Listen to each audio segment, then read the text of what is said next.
Example 16.2 says that the equation of a rational function is given.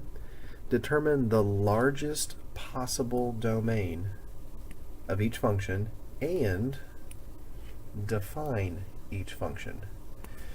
So to define a function, we have to have two things. We have to have a domain for the function, and we have to have an equation for the function. Now, I'm providing you with the equation. All you've got to do is use the largest possible domain, and then you have everything you need to be able to write your function definition. So let's go back and review the concept of domain. For domain, with a rational function specifically, we are only going to have to consider the divide by zero restriction. Because a rational function is created with two polynomials, you won't have to worry about any square roots of x's or square roots of negative things occurring within the actual equation itself. So you focus on the denominator, and the process that we went through back at the beginning of the semester would have been to take the denominator and set it equal to 0.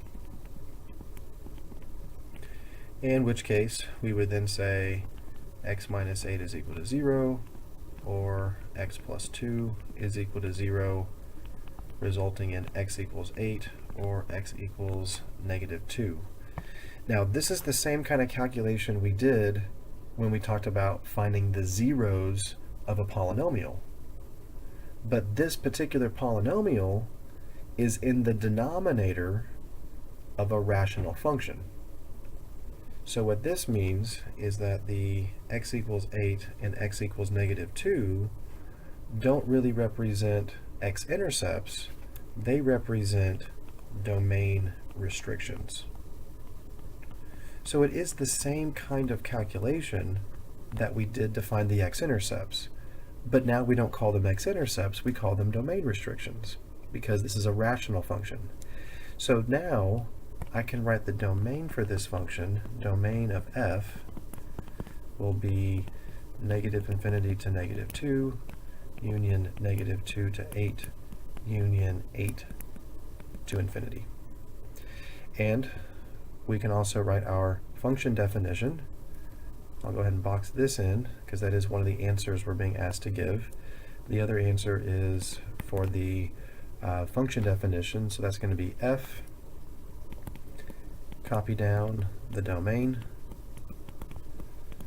and by definition your domain always has to map to other real numbers, and then we'll say given by f of x equals 7x divided by x minus 8 times x plus 2. And that's the second thing that we were being asked to give here. That's part A. Let's do the same thing for part B. We have x plus 8 over x squared minus 64. So I would look at this and recognize that the denominator, before I set it equal to 0, could be factored into x minus 8 times x plus 8. But once I set the denominator equal to 0, I'm going to end up seeing that there is two restrictions. So let me write these down. This is going to say, this one right here says x cannot be 8, and then x plus 8 is going to tell me that x cannot be negative 8.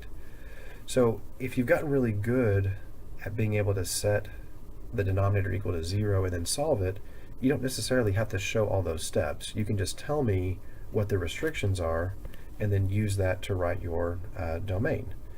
So the domain of this function, the domain of g, is going to be negative infinity to negative 8, union negative 8 to 8, union 8 to infinity.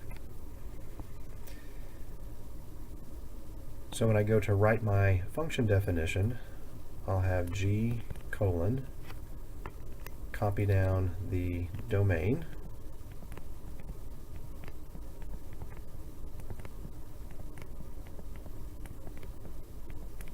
the domain will map to other real numbers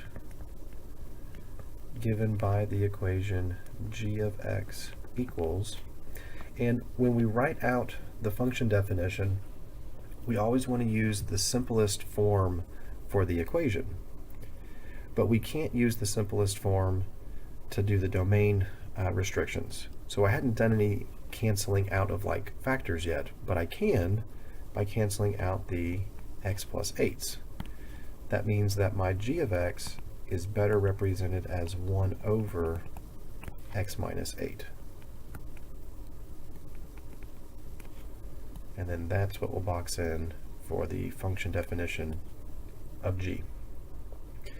Now on part C, we have h of x equals x plus 8 over x squared plus 64.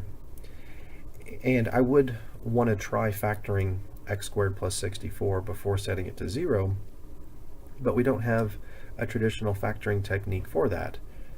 So let's just set it equal to 0.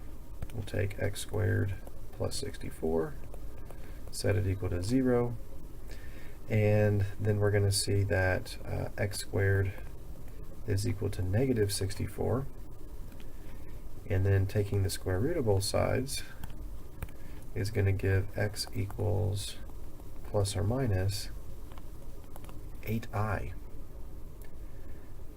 Those would be imaginary, and for domain restrictions to be useful, they need to be real domain restrictions, not complex or imaginary domain restrictions. So the domain for this is just going to end up being all real numbers, because there are no restrictions on, there's no real number restrictions on the domain. So I don't consider any at all. So the domain of h is just going to be all real numbers, or you can use the interval notation negative infinity to infinity.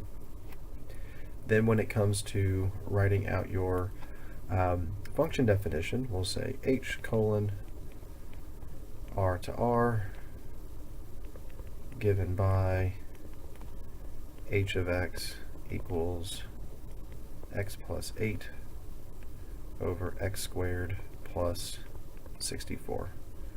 And that will give us our function definition for h.